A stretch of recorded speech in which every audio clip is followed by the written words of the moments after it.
Finalement, et c'est là qui est on ne peut plus catastrophique, mais de toute façon de l'autre côté est aussi catastrophique, parce qu'en fait on prend simplement une multiplication de la baisse de 200%, et de l'autre côté, en fait c'est simple. Lorsque vous vendiez un d'acier, cela faisait augmenter le fer, le charbon et le pétrole, à un certain ratio. Et inversement, quand vous vendiez du fer, les trois autres ressources, et ainsi de suite.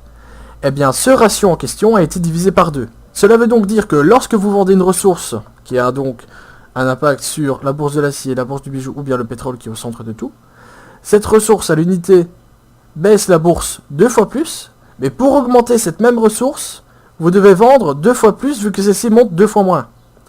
Nous avons donc un divisé en 2 dans l'augmentation et un fois 2 dans la diminution. Ce qui nous fait donc un ratio de 4 par rapport à la base d'il y a encore une semaine qui était donc de mise depuis quelques mois, avec une ou l'autre légère modification comme je vous en ai fait part, de 3,5 euros ou 4 euros hein, pour l'acier entre autres.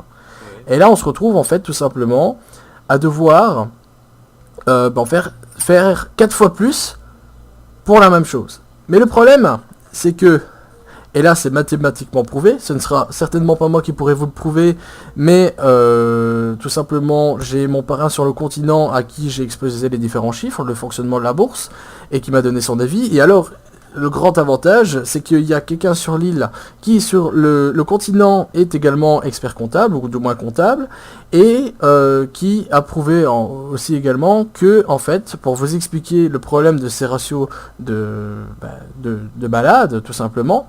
Donc c'est-à-dire que là on a vraiment, on va dire une différence de 400% par rapport à avant. Donc on ne parle pas d'une baisse de 10, 20, 30 ou 50% ou 100%. On parle de 400% de différence. Justement par ce que je vous ai expliqué juste avant.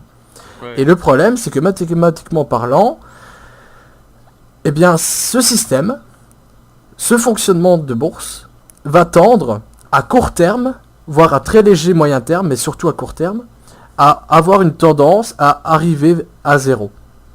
Ce qui veut donc dire que les ressources, au fur et à mesure du temps, et ça, c'est déjà le cas ici actuellement, on s'en rend déjà compte depuis au moins 2-3 jours, on s'en rend encore plus compte maintenant que ça fait au moins 5 jours que ça a été mis en place, la tendance va vers zéro, et qu'est-ce que zéro représente dans notre bourse sur l'île? C'est le prix minimal à la bourse de la ressource, de chaque ressource plus précisément, qui sont du coup impactées.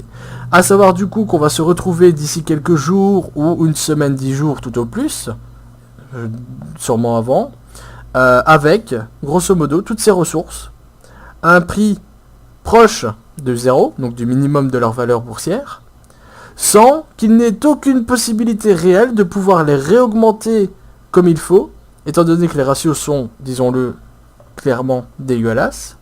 Et donc du coup je constate déjà un fait qui théoriquement par rapport au système aurait dû se faire plus tard, mais apparemment les personnes l'ont déjà plus ou moins compris, ou en tout cas ils ne comprennent pas comment fonctionne la bourse, mais ils voient en tout cas la représentation de la bourse. C'est que le fer et le charbon sont totalement abandonnés des indépendants, ou du moins en très grosse partie. Je suis donc PDG d'Agorastore, je me trouve donc essentiellement sur mon entreprise, et qu'est-ce que j'ai sur le parking de mon entreprise? Le traitement de sable. Croyez-moi ou ne me croyez pas, mais il y a de cela une semaine, et c'en était de même le mois précédent, il y avait environ, avec une présence assez importante de ma part, 6 à 10 camions, souvent généralement HMTT, après il y avait des pick-up ou autres, mais je parle vraiment d'HMTT, c'est vraiment ceux qui ont le plus gros impact. Il y avait entre 6 et 10 HMTT par jour qui passaient pour traiter du sable et donc en faire du verre et le vendre à la bourse. Généralement, ils étaient seuls, voire par groupe de 2, au grand maximum groupe de 3. À l'heure d'aujourd'hui, et ça c'est le constat des en tout cas 3 derniers jours, parce que les 2 premiers, c'est vrai qu'il n'y avait pas encore eu le réel impact, étant donné que le verre, le sel, le vin et le cuivre ne sont pas impactés par justement cette modification importante de bourse, donc qui est de 400%, eh bien, je constate quoi, moi, en tout cas personnellement, sur le sel, je n'en sais rien, je ne suis pas sur place. Sur le vin, je ne suis pas sur place. Le cuivre, il a toujours été de toute façon relativement bas, sauf après une vente importante, justement, d'une ressource qui a un impact sur celui-ci. Donc ça, c'est tout à fait normal. Mais sur le verre, je peux vous garantir qu'il y a non plus 6-10 camions par jour, mais au moins 25, voire 30 camions par jour, et parfois par groupe de 5-6 camions.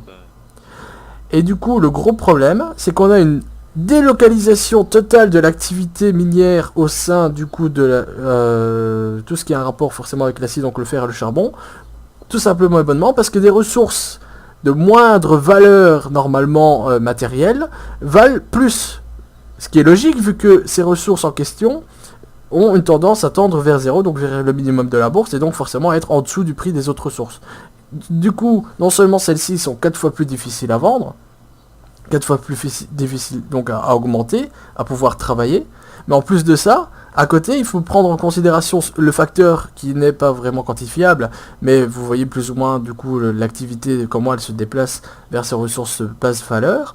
Eh bien c'est simple, on a une activité beaucoup moindre. Donc non seulement c'est 4 fois plus compliqué, mais en plus de ça, il y a de moins en moins, c'est pas pratiquement presque plus, de monde qui font du fer. Et lorsque du fer est fait, on voit le prix qui descend de X, on se dit, ah ben ça va, il y a un gros HMTT cargaison qui a été vendu. Eh ben non, il s'agit parfois d'un simple fourgon-caisse, et forcément on pense à ce que ce soit un plus gros véhicule qui l'ait vendu, par habitude des chiffres que l'on connaissait jusqu'à maintenant depuis des mois, et en fait on se rend compte que les personnes qui réfléchissent un minimum et qui se rendent compte réellement de l'impact boursier ou du prix de la bourse au moment où ils travaillent une ressource, ne se dirigent plus vers ces ressources. Donc du coup on se retrouve avec vraiment cette grosse difficulté. Et alors le problème c'est que forcément j'en reviens à mon activité, donc forcément si j'ouvre 2-3 soirs et que je fais 10 000 de fer, donc le charbon c'est mon problème logistique, c'est à moi de le régler, donc ce n'est pas un problème, ça n'a strictement rien à voir avec le gouvernement ou autre. Mais une fois que j'ai les 10 000 de charbon et que j'en fais 10 000 d'acier, comment est-ce que je peux faire moi, en tant qu'entrepreneur, pour écouler mes stocks d'acier, si à partir du moment où pour moi ça devient 4 fois plus difficile à vendre, étant donné que la bourse, voilà, suite aux explications que je vous ai faites, est désastreuse, et qu'à côté de ça, je me retrouve du coup, en fait, totalement impuissant à pouvoir reproposer du travail à des intérimaires, étant donné que j'ai déjà 8-10 000 de stock de réserve, ce qui représente, tenez-vous bien, l'équivalent de 2 à 3 grosses ventes. Parce que généralement, on vend 2 à 3 000 unités minimum, et si on a le monopole d'une vente totale, donc imaginons que nos partenaires de la coalition de l'acier, donc les autres entreprises d'acier, n'ont pas de stock à cette vente en particulier à vendre, on peut vendre jusqu'à 5 000 d'acier. Donc moi je vais faire une globalité, on vend 2-3 000, donc si on en a 8 000, ce qui est le cas ici actuellement, eh bien avec 8 000, moi j'ai le temps de faire 2-3 ventes. Le problème c'est qu'avant, avec la bourse comme elle était, il y avait possibilité, grâce à l'activité sur le fer, parce que le fer montait, descendait, le charbon pareil, etc. Et le pétrole également, parce que le pétrole est également impacté. Cela fait 3, 4, voire même je pense presque 5 jours que la Roc n'a pas su vendre un seul pétrole, alors qu'avant ils arrivaient à faire une vente aussi comme nous, plus ou moins tous les 2-3 jours. Du coup ce qui se passe c'est que le problème, on se retrouve avec, au lieu d'avoir une vente tous les 2-3 jours, j'ai fait des calculs de probabilité non, mais de proportion.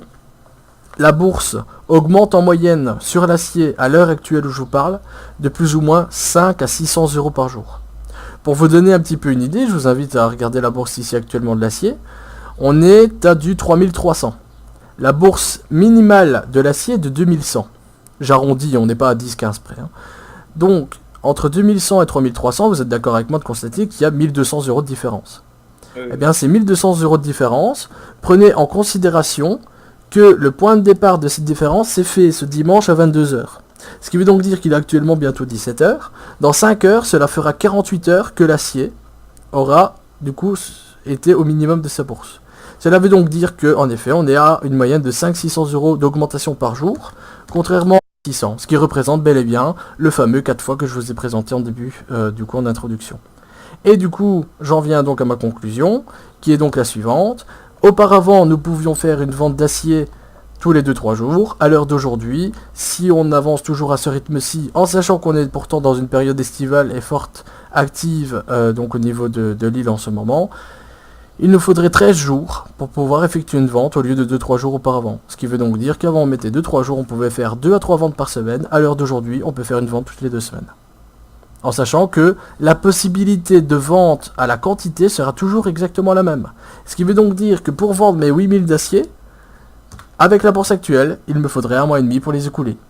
1 mois et demi pendant lequel je ne peux pas ouvrir l'entreprise et proposer de travail aux intérimaires. Tout simplement pour la bonne et simple raison de tout ce que je viens de vous expliquer ici maintenant. D'accord. Écoutez,